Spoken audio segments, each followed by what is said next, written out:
Shalom, all praises to Yahweh, Bashem Yahushua, Bashem Harakakadash.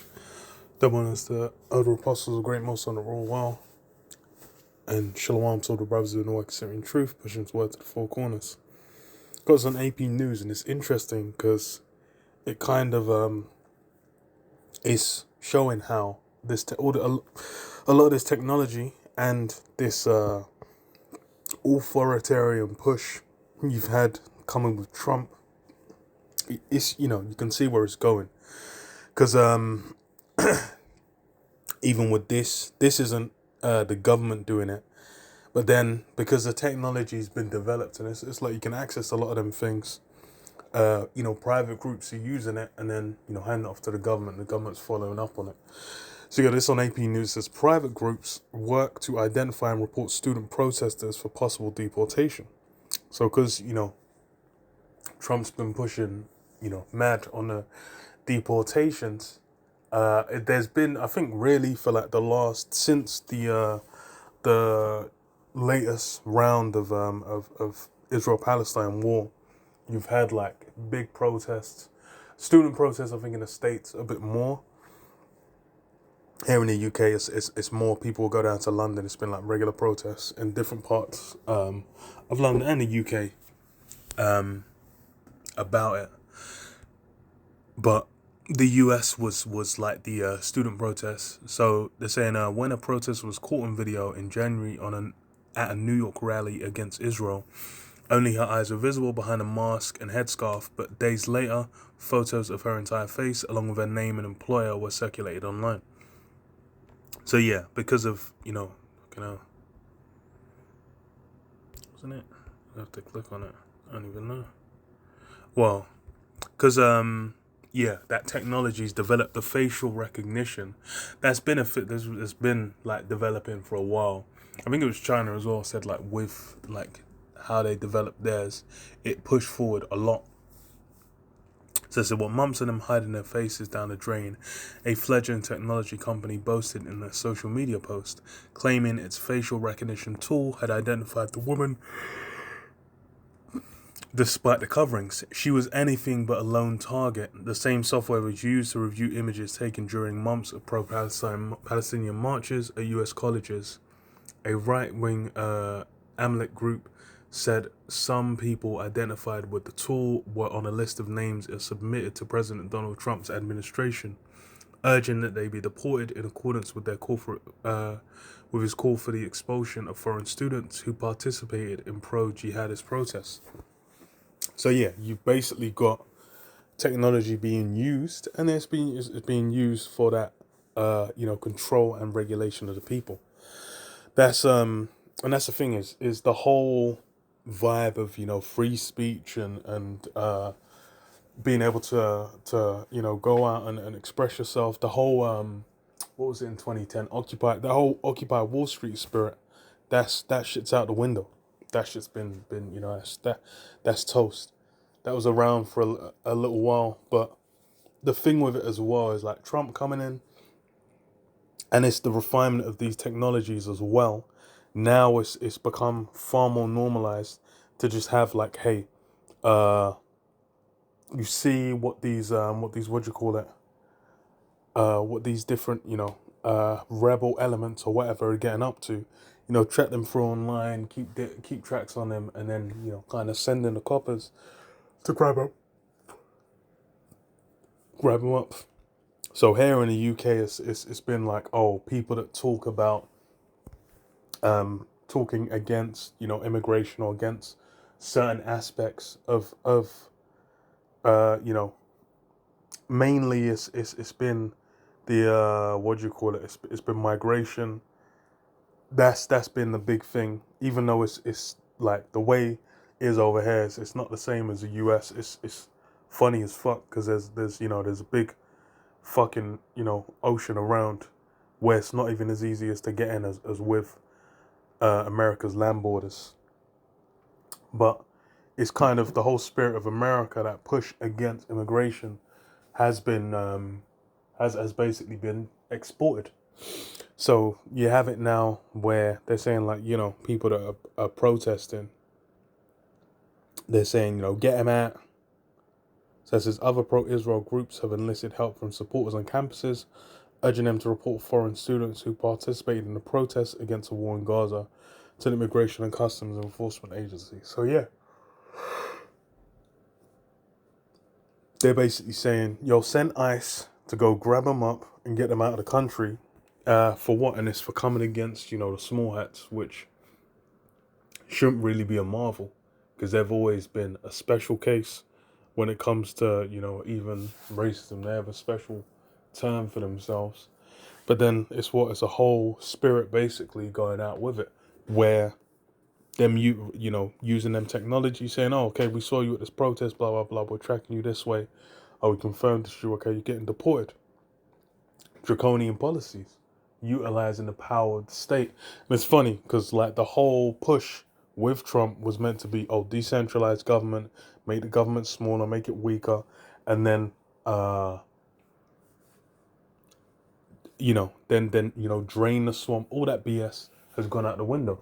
Now people are happy that he's utilizing the government to. It's like, okay, we're gonna mass immigrate, we're gonna mass deport. We're gonna establish certain things that are very top down, and people are with it now. Even those same people that were resistant are now down. Because why? People are simple as fuck. Really, that's the truth of it.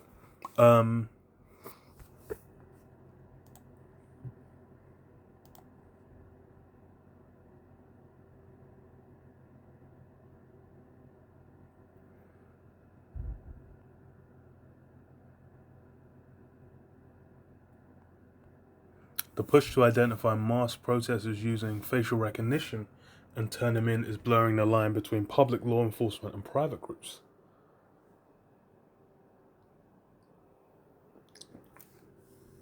Which is interesting, because that's kind of, what's the term? Vigilante justice, that's what they call it. In the efforts have stirred anxiety among foreign students, worried that activism could jeopardize their legal status. It's a very concerning practice.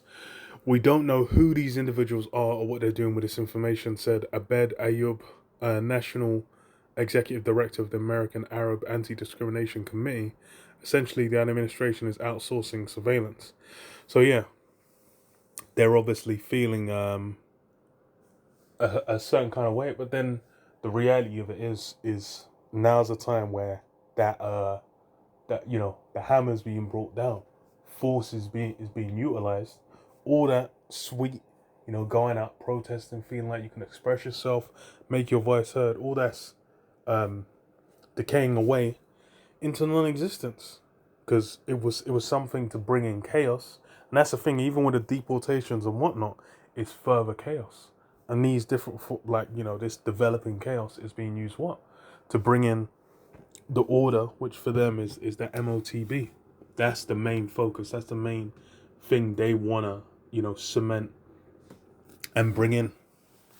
Because as well, it's unclear whether names from the outside groups have reached top government officials, but concern about the pursuit of activists has risen since the March 8th arrest of Mahmoud Khalil, a Columbia University graduate student of Palestinian descent who helped lead demonstrations against Israel's conduct of the war.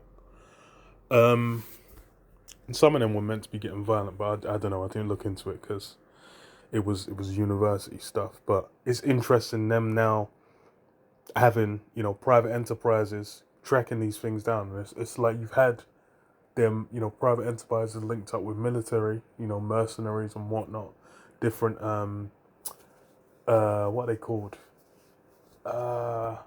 the military industrial complex, different weapons developers and whatnot, technology developers, kind of having a hand in those things.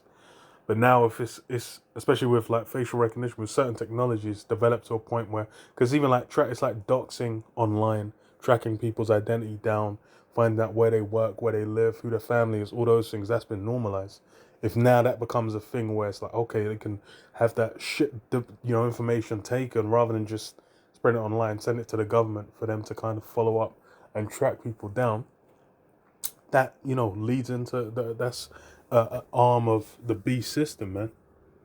Where that beast system is basically about that controlling, restraining, keeping people in order. Because there's now they're using tools of the state to actually go after people, said a Columbia graduate student from South Asia who has been active in protests and spoke on condition of anonymity because of concerns about losing her visa. And yeah, that's the thing is it's funny because that's been a whole aspect of, what makes the West so thing is you can express X, Y, Z. But then, in the EU and the UK, it's been like protests, especially from 2020. Protests has been getting on getting the smackdown, and then they have the extreme elements like what is it? Just Stop Oil over here, and was there Extinction Rebellion, where they were like chaining themselves to roads, chaining themselves, to certain iconic locations. They were gluing themselves to road. Yeah, they're fucking gluing themselves to road for time. And then what? More police powers came through, and that kind of expanded. And same with like the Sarah Everard protest, where the police had to come, had their powers expanded, so they could crack down on those protests. When Labour come in, they didn't be like, okay, let's repeal that. No, we're gonna make it so people. No, of course, it's all building a foundation and cementing more. But then what did it say? We suddenly feel like we're being forced to think about our survival. Ayub said he is concerned in part that groups bent on exposing pro-Palestinian activists will make mistakes and single out students who did nothing wrong. And there's that as well. It will kind of be like, what the hell was that thing called? Pre-crime, Minority Report, where they're relying on dubious information, which is those prophecies, what they were meant to be. But then it turns out, they weren't even prophecies. It was possible, but not a guarantee.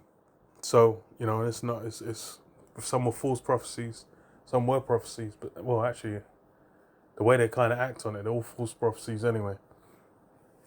But then that's the thing, is they can kind of build on this and then just expand it. And the thing is even with this, they might do it publicly. They could do it privately anyway. Because the thing is it's kind of one of those things where Trump supporters are down with the hell is it called, like deportations.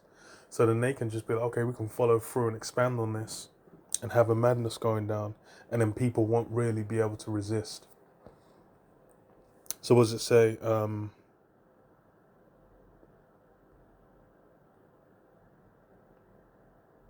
Some groups pushing for deportation say their focus is on students whose actions go beyond marching and protest to those taking over campus buildings and inciting violence against Amalek students. So, and that's the thing is with that, they could start and say, oh, it's only those being violent or whatever. But then it's once they start, they can expand on it easily. And that's always what happens with these powers. They start with, oh, we're focusing on this particular, not a focus of things. But then, as it gets spread in its use, then it goes to any and everyone. Says what? Revelation 12:12. It says, therefore rejoice ye heavens, and ye that dwell in them. Woe to the inhabitants of the earth and the sea. For the devil is come down unto you having great wrath, because he knoweth that he hath but a short time. Yeah. Once, the heat's been turned up. And the thing is the heat's really been turned up on protesting from 2020. There's, kind of certain things been allowed for now, but then it's a lot of them where, especially in Europe, so I remember it was like there was a few protests over the course of the lockdowns in the UK as well, talking about, and then since then it's been pushed more and more against the government. And the thing is there's a lot of things people are upset about. But then it's just like with over here, what was it? The there were the anti-immigration stuff where they started like firebombing certain hotels migrants were staying at. Then they kind of use that to justify, okay, we're gonna utilize further force. And once they kind of ratchet it up to the next notch, it doesn't go back down. says what? Habakkuk 2:4. It says, "Behold, his soul which is lifted up is not upright in him, but the just shall live by his faith. Yea, also, because he transgresseth by wine, he is a proud man, neither keepeth at home." And yeah, that's the thing is, when looking at Esau, his spirit's not upright, and he's a proud man, neither keepeth at home. And this is why you have all these different, migrants in and around Esau's realm. It's because what? Who enlargeth his desire is hell, and is as death, and cannot be satisfied, but gathereth unto him all nations, and heapeth unto him all people. So he's gathered everyone, into his lands. Because why? To benefit of them. Like in the UK with the Windrush generation, for an example, they were brought over to build up. Jake come over to build up London, man, and various forms of different heathens being drawn into Esau's land. For the benefit of making merchandise, and then making, having them, okay, they can build up and do certain things, but then it's all for the growth and propagation of thingy, what's it called?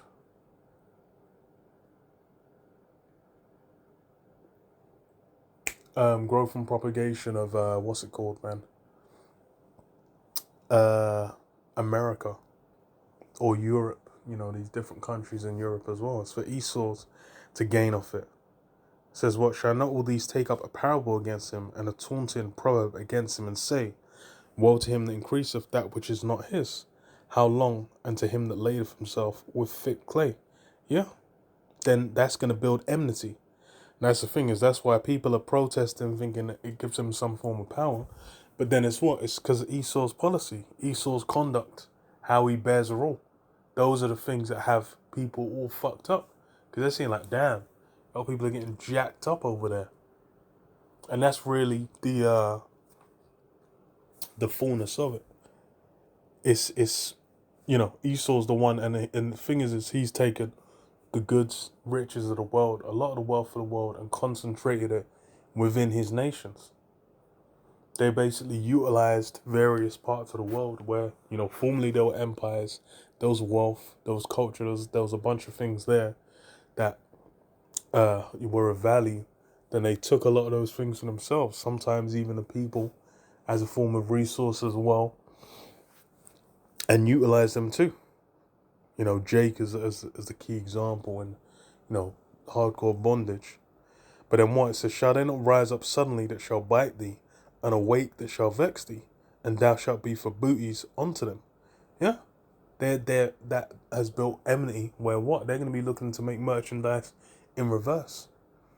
And that's the thing is this, facial recognition, it being done, especially with our private companies, is further building the enmity.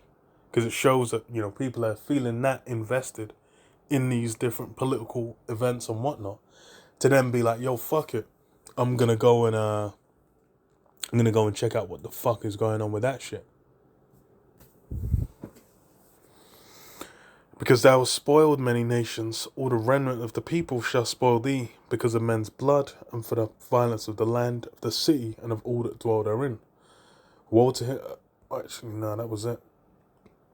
So finish on this. Proverbs 16:4. The Lord Jehovah hath made all things for himself, yea, even the wicked for the day of evil. And that's the reality. That's the fullness of it. They're looking at like